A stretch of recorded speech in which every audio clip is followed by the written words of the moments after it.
tengah teriknya matahari, dia melihat ada. Hey guys, it's Sri here. Jadi hari ini kita akan membahas mengenai salah satu legenda yang unik dan juga menarik dari abad pertengahan yang terjadi di sebuah kota yang asri dan juga indah gitu ya. So seperti biasa jangan lupa siapin cemilan kalian dulu and let's start to the story. Sebelum kita masuk ke cerita utamanya, hari ini aku akan mengajak kalian dulu untuk melihat-lihat sebuah desa yang terletak di timur England, yaitu adalah Woolpit. Jadi desa ini tuh merupakan sebuah desa yang kecil yang yaudah gitu kayak desa pada umumnya gitu. Di zaman sekarang Woolpit ini sudah menjadi desa yang tenang, asri, dan juga banyak peternakan dan juga banyak ladang dan juga banyak gereja tua khas abad pertengahan gitulah. Jadi masih banyak gereja-gereja yang berdiri kokoh di desa ini sebagai mungkin kayak ya itu kan sejarahnya mereka gitu ya. Jadi mungkin memang dibiarin berdiri gitu masih sampai sekarang ya, mungkin kalau ada sedikit renovasi gitu mungkin ya. Tetapi pada zaman dulu Woolpit ini bukan kayak desa yang kita tahu sekarang guys. Jadi desa ini tuh masih tradisional banget dan dia ini masih belum ada listrik gitu. Orang petani kemana-mana kalau beraktivitas tuh masih pakai kuda gitu. Terus juga banyak jalan berlumpur, hutan-hutan masih lebat gitu ya kan. Jadi benar-benar khas pedesaan pada zamannya lah, yang benar-benar kayak masih asri dan juga masih belum terjamah sama dunia modern seperti sekarang lah gitu. Kan juga belum ada listrik, jadi kalau malam-malam itu ya udah gelap gulita gitu. Paling orang-orang pakai penerangannya itu lampu minyak, lilin atau obor gitu. Jadi ya kalau malam ya cuman itu aja penerangannya gitu, karena kan listrik belum masuk ya pada saat itu dan belum ditemukan kayaknya pada zaman itu ya. Nah, kata Woolpit sendiri berasal dari dua kata guys, yaitu adalah wolf pit. Apa artinya Sri? Jadi wolf pit ini adalah lubang penangkap serigala. Jadi pada zaman itu tuh kan masih banyak petani-petani ataupun penduduk desa yang mata pencariannya kan masih bertani gitu, masih beternak gitu. Nah, jadi karena pada saat itu masih banyak hutan-hutan lebat di sekitar desa ini, otomatis pasti banyak dong gitu binatang-binatang buas gitu ya kan, hewan-hewan buas yang bisa masuk ke pemukiman warga lah gitu. Jadi akhirnya mereka membuat sebuah lubang penjebak untuk serigala ini supaya mereka nggak makan-makan ternak gitu. Jadi akhirnya namanya adalah Woolpit gitu, berasal dari nama Woolpit ini. Mungkin banyak kali ya pada zaman itu yang dibuat, entah di titik A, titik B gitu ya kan, mungkin banyak gitu kan. Karena kan namanya zaman dulu kan pasti peternakan tuh nggak 1-2 kan itu, palingan kayak seluruh warga penduduk desanya itu pasti ada ternaknya gitu ya kan. Mungkin ya, kisah ini dimulai saat suatu hari salah satu petani dari desa ini tuh lagi kerja seperti biasa gitu. Terus kemudian di tengah teriknya matahari dia melihat ada pasang anak cewek sama cowok yang lagi duduk nih gitu ya kan, lagi duduk di sekitar lubang penangkap serigala itu. Awalnya dia mengira kayak ya udah gitu, mungkin tuh anak desa yang lagi main-main di sana gitu kan, karena kan siang-siang bolong kan kagak serem gitu mungkin ya. Kalau misalnya malam-malam hari udah gitu pada masuk rumah gitu ya kan, ngapain gitu keluar rumah, ntar lu diculik gitu ya. Enggak, itu bukan di Indonesia ya guys. Nah udahlah gitu ya kan, jadi petani ini nyamperin lah anak berdua itu gitu.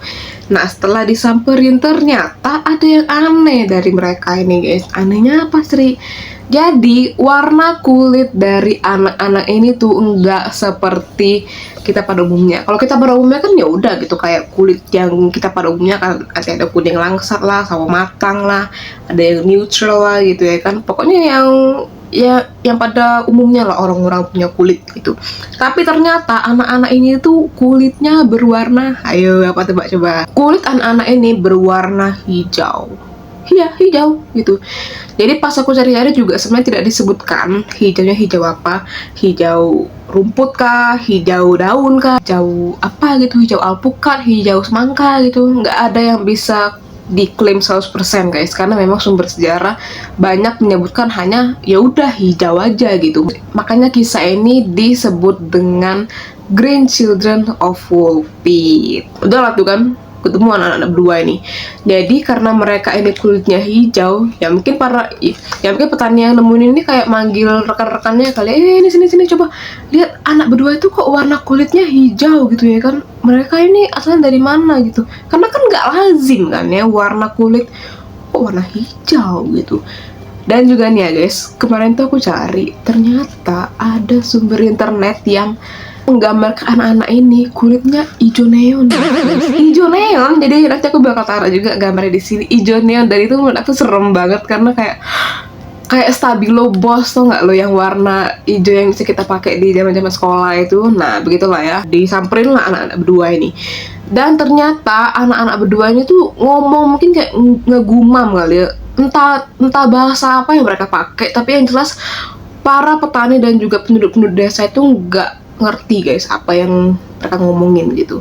Tidak diketahui secara pasti juga dari sumber-sumber sejarah mereka ini menggunakan bahasa apa, tapi yang jelas mereka ini bukan pakai bahasa Inggris abad segitulah ya. For your information guys, jadi pada zaman itu tuh penduduk desa ini banyak menggunakan bahasa Inggris pertengahan awal namanya. Jadi aku juga nggak tahu sih, tapi mungkin aksennya beda ya, mungkin dialeknya beda sama Inggris yang kita tahu zaman sekarang. Tapi aku juga nggak tahu persis dialeknya itu seperti apa pada zaman abad pertengahan awal ini. Tapi yang jelas itu beda dari bahasa Inggris yang kita sehari-hari tahu pada zaman sekarang gitu. Dan juga anak-anak ini menggunakan pakaian yang tidak biasa gitu. Jadi anak-anak itu pakaian itu berbeda dengan warga desa itu. Dan juga nih ya guys, warga desa itu pada zaman itu menggunakan warna-warna yang earth tone gitu. Jadi warna-warna yang hijau, coklat gitu, terus warna-warna pasir gitu. Ya pokoknya yang lebih warm gitu lah warnanya. Aku nggak tahu anak-anak ini tuh pakai pakaian yang seperti apa, tapi yang jelas beberapa sumber sejarah menyebutkan bahwa anak-anak ini tuh ya beda lah gitu, kostumnya itu beda sama warga desa pada zaman itu. Dan juga warga-warga desa ini menggunakan ya pakaian kayak tunik wol sederhana gitu pada zaman itu. Terus juga kalau cewek dia ada pakai penutup kepala gitu, tapi persisnya aku nggak tahu gimana bentuknya karena kan aku nggak hidup di zaman itu ya kan. Dia kayak celana itu kayak sepan, kayak celana kain mungkin ya kalau misalnya kita bilang tuh, ya udah gitu kayak sesederhana itu jadi pakaiannya. Nah karena warga desa ini tuh kayak bingung ya gitu, karena kayak anak-anak itu anak siapa gitu, warga-warga desa juga nggak ada yang tahu gitu ini anak siapa gitu ya kan. Mungkin aja dia anaknya, oh itu anak Pak Joko tuh, itu anak Pak Budi tuh gitu ya kan, oh itu lagi main tuh anak Ibu Siti. Nah jadi karena anak-anak itu nggak diketahui lah gitu mereka yang berasal dari mana, akhirnya mereka ini dibawa lah ke rumah pemilik tanah di Woolpit, yaitu namanya adalah Sir Richard the Cane gitu ya, di Wilkes. Dah ditempatin di situ, duduklah di sana gitu ya kan, duduk di rumah itu. Nah, karena anak-anak ini tuh tampaknya tuh kayak lapar gitu ya kan, jadi Sir Richard ini tuh kasihlah mereka roti gitu, makanan. Nah makan nih ya roti ini. Nah sudah dikasih tuh, mereka cuma dipandanginya aja roti itu gitu mungkin ya. Jadi kayak yaudah gitu dipandangnya aja gitu, kayak mungkin dia sambil ngomong sama saudaranya tuh kan. Oh ya guys, jadi anak-anak itu bersaudara ya, jadi bukan gimana, jadi dua pasang, cewek sama cowok gitu. Jadi udahlah itu kan dipandangin gitu, mungkin mereka asing gitu ya dengan makanan itu. Jadi udah kayak Richardnya tuh nungguin lah mereka makan itu. Kenapa anak-anak ini ndak makan makanan yang aku suguhin gitu ya kan. Dan juga setelah beberapa lama tetap nggak dimakan guys makanan itu. Jadi yaudah digeletain kayak gitu. Jadi akhirnya entah gimana caranya ada lagi tuh segerombolan penduduk desa gitu mungkin ya, yang habis panen ceritanya. Jadi karena mereka habis panen ini, jadi mereka kasih lah gitu hasil panennya tuh kayak mungkin sedikit gitu ya ke anak-anak ini gitu. Mungkin perantaranya Sir Richard kali ya. Nanti dikasih dulu ke Sir Richard ini untuk dikasih ke anak-anak itu. Nah kasih nih ya kacang. Nah ini kasihnya itu kacang guys.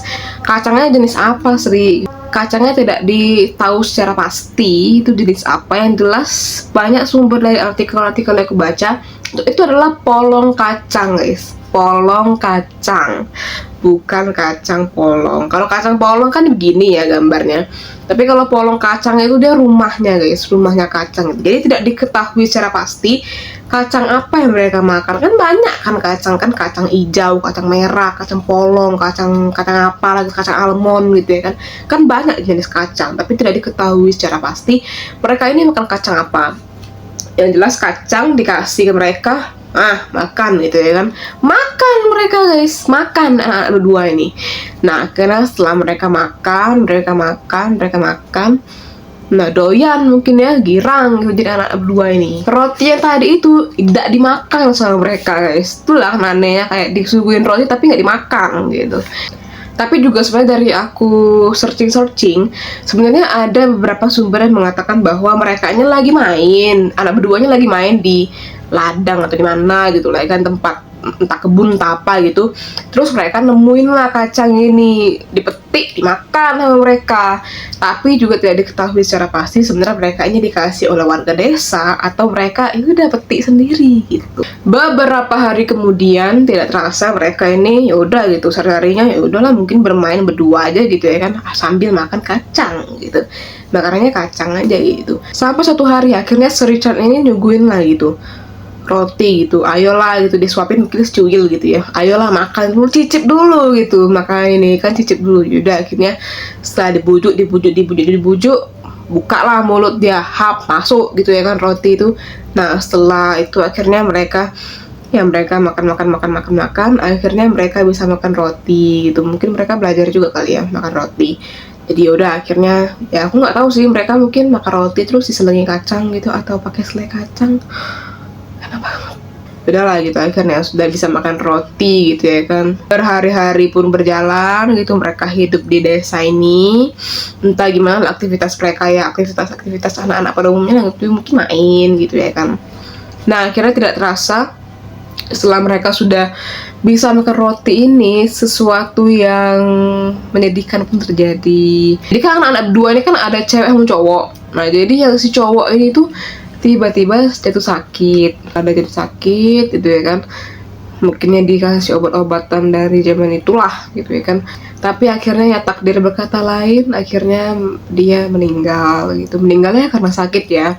Udahlah gitu ya kan, jadi tersisa cuma anak cewek yang ini, saudaranya gitu ya kan. Tersisa cuma dia hidup guys, sehat gitu yang anak cewek ini. Akhirnya setelah beberapa lama, entah gimana caranya si anak cewek ini tuh kulitnya tuh berubah jadi manusia pada umumnya gitu. Jadi dia nggak warna kehijauan lagi. Dia balik kayak ya udah gitu, kayak warna kulit kita pada umumnya gitu ya, yang begini mungkin ya pada zaman itu tuh. Jadi ya udah gitu, kembali seperti manusia pada umumnya. Dan juga warga-warga desa ini kayak balik nih dia gitu kan ya, balik warnanya gitu kayak warna kita pada umumnya. Berkembangnya pesat guys jadi anak perempuan ini. Jadi akhirnya dia belajar bahasa Inggris ya, belajar bahasa yang digunakan penduduk desa pada zaman itu, dan dia akhirnya menceritakan asal usulnya dan juga ya asal usul dia dan juga saudaranya ini. Ternyata anak-anak berdua ini tuh berasal dari tanah yang namanya Saint Martin Land ya. Aku nggak tahu ini tuh ada di mana, tapi yang jelas sumber-sumber sejarah menyebutkan tidak ada tanah yang begitu gitu loh. Pokoknya si anak cewek itu menjelaskan bahwa penduduk di Saint Martin ini warna kulitnya kayak warna kulit dia awalnya gitu, warna hijau gitu. Dan juga tidak ada matahari guys di sana. Jadi nggak ada tuh matahari kayak seterik-terik kita gitu di sini ya kan. Aku kalau keluar rumah siang-siang, panasnya tuh kayak nusuk sampai ke tulang tengkorak ini loh guys, panas banget kayak nusuk ke otak gitu loh. Matahari Indonesia tuh zaman sekarang tuh kayak, bahkan kalau pakai payung, topi itu masih gelingan pala guys, panas banget. Oke, kita balik lagi ke topik. Jadi di sana tuh tidak ada matahari guys di Saint Martin ini gitu. Jadi akhirnya ya karena nggak ada matahari, terus pas mereka keluar ke desa ini bingung lah gitu ya kan, kok terang banget itu, kok di tanah kelahiran gue nggak ada mataharinya, nggak ada yang kayak apaan tuh langit putih-putih biru-biru gitu ya kan. Gimana sih awalnya mereka bisa tiba-tiba datang, tiba-tiba bisa muncul secara tiba-tiba di Wallpeak ini. Jadi si anak cewek ini tuh menceritakan bahwa dia ini awalnya lagi main sama saudara cowoknya ini, Terus mereka ini nyarilah bapaknya gitu, nyari bapaknya. Masuklah mereka ke sebuah gua gitu. Masuklah ke sebuah gua, terus jalan, dan mereka ini menemukan kayak sebuah cahaya gitu ya. Terus jalan ke sana gitu ya kan. Setelah beberapa lama jalan ke sana, keluar ya udah gitu, keluar ke wall pit yang tadi yang dari kisah awal yang aku jelasin itu gitu. Cerita ini tuh ditulis oleh dua penulis pada abad pertengahan juga, yang namanya adalah Ralph of Kogestan. Dia ini merupakan kepala biara dan juga penulis kronik, dan karyanya ini ditulis di dalam Chronicon Anglicanum. Gimana cara ininya nanti aku akan taruh di sini lah ya, gitu gimana. Nah, jadi apa sih penulis kronik ini? Jadi penulis kronik ini tuh adalah orang yang mencatat peristiwa-peristiwa penting pada zamannya dan juga ditulis gitu ya kan, ditulis dalam entah buku, entah kertas, atau entah apa gitu ya kan. Aku nggak tahu pada zaman itu sudah ada kertas belum ya, nggak tahu deh gitu. Ada peristiwa-peristiwa penting di abad segitu, nah dia inilah yang nulis. Jadi penulis-penulis kronik inilah yang menulis gitu ya kan, nulis di entah buku, entah apalah gitu ya kan. Jadi supaya bisa dibaca oleh generasi penerusnya gitu. Dan juga penulis satunya lagi itu ada yang namanya William of Newburgh. Jadi dia ini adalah seorang sejarawan dari kanon Inggris, dan juga karyanya ini tentang Green Children ini dia tulis di Historia Rerum Anglicarum, atau yang bisa dikenal juga dengan History of English Affair. Jadi dia ini ya kanon atau canon kamera ya. Kanon ini tuh adalah jabatan gereja guys. Jadi kayak anggota komunitas gereja yang hidup menurut ajaran Santo Agustinus gitu. Santo Agustinus aku nggak tahu siapa, mungkin kayak tokoh yang dihormati gitu ya dalam Kristen atau Katolik I think gitu. Jadi ya udah gitu lah ya. Dan juga beberapa sumber mengatakan bahwa anak cewek ini dia mengambil nama Agnes Barre tulisannya itu. Dan juga dia ini sudah menikah guys ujung-ujungnya gitu. Banyak yang mencatat si Agnes ini tuh menikah dengan Duta Besar Raja Henry kedua, tapi tidak diketahui juga secara pasti dia ini menikah dengan Duta Besar Raja Henry ini atau sama pria lain gitu. Tapi juga ada yang menyebutkan dia ini menikah dengan pria dari King's Lynn, Norfolk gitu. King's Lynn dari Norfolk gitu ya mungkin. Tapi juga tidak diketahui namanya siapa gitu mungkin. Nah, dan juga ya seperti biasa di video-video aku pasti aku selipkan beberapa teori yang mendukung gitu cerita ini. Sebenarnya bukan teori ya, jadi lebih ke penelitian gitu kayaknya. Jadi ada penelitian medis yang menyebutkan bahwa kedua anak ini tuh sebenarnya menderita atau mengidap penyakit yang namanya anemia hipokromik. Jadi yang juga dikenal sebagai klorosis, yang berarti kuning kehijauan. Nah, jadi kondisi ini tuh bisa terjadi karena pola makan yang sangat buruk sehingga mempengaruhi warna sel darah di tubuh manusia, dan juga ujung-ujungnya menghasilkan warna kulit kehijauan gitu. Nah, kondisi ini didukung guys dengan kan si Agnes ini atau si anak cewek ini kan akhirnya kulitnya bisa kembali seperti manusia pada umumnya gitu. Warna kulitnya bisa kembali seperti kita gitu. Dan ini juga didukung ya karena dia mungkin makannya baik gitu di sana gitu ya kan, mungkin dikasih kacang, dikasih roti, dikasih susu gitu ya kan, dikasih daging gitu, pokoknya yang bergizi gitu. Jadi ya penyakitnya ini seiring berjalannya waktu mungkin pulih, akhirnya warna kulitnya jadi kayak warna kulit kita gitu. Oke guys, jadi sekian itu aja rangkuman legenda yang sangat unik. Aku tuh pas searching tuh kayak menarik banget cerita ini tuh, karena kayak kok bisa gitu ada anak-anak pada abad pertengahan yang tercatat gitu ya, yang warna kulitnya hijau gitu ya kan. Dan juga pas aku cari-cari ini, oh ternyata ini kayak lebih ke legenda atau cerita rakyat gitu ya. Pastinya kayak nggak diketahui juga karena kan pada zaman itu nggak ada kamera. Jadi ya udahlah, itu cerita yang aku dapet. Semoga teman-teman suka sama video ini.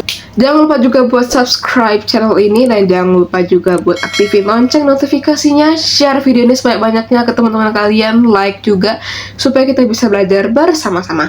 And see you guys on my next video. Bye bye.